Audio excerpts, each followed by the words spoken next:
Hi, and welcome back to Stop, Look, and Listen with Samantha. Thank you for subscribing to my YouTube channel. And if you haven't hit the like button yet, I hope that you can today.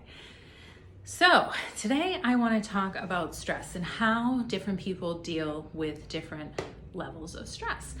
And how I've kind of broken that out for you today is to talk about tolerance levels. So here we have a chart, and people with a high tolerance level with dealing with stressful situations tend to be calm.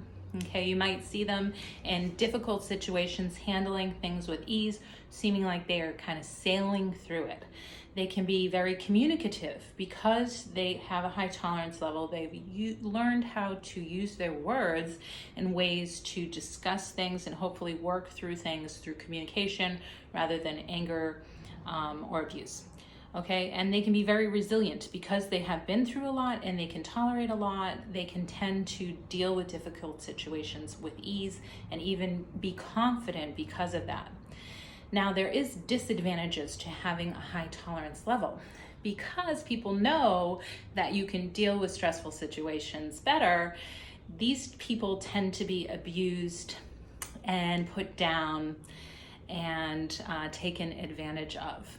And what can happen in a family or a group situation is the family may notice that this person has a higher tolerance level and begin to treat them as less than and kind of take out their anger on them either verbally, through silence, or through punishment, or even physically.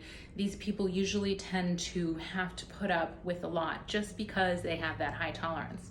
Now, let's talk about someone with a low tolerance level. So these are your more sensitive type, okay? So they might take things a little bit more personally, and but some of the advantages is that because they are sensitive, they tend to be protected. So other people in the family may shield them from some of that because they know that they cannot handle it as much.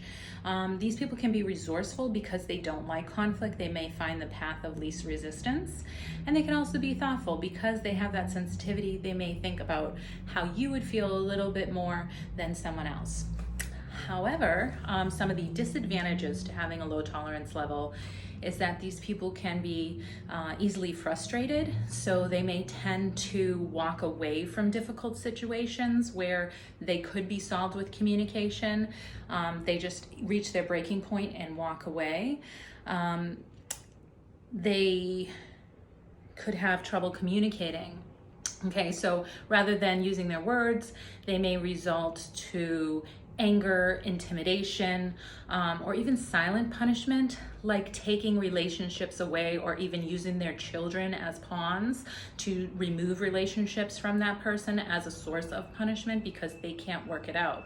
But what happens is you sort of deny the person the chance to explain their situation and their perspective. And a lot of times in arguments, what happens is it's mostly a miscommunication, like somebody's side isn't being heard or understood, and those silent punishers, really take away the right for someone to speak up or speak back or communicate their side or their feelings.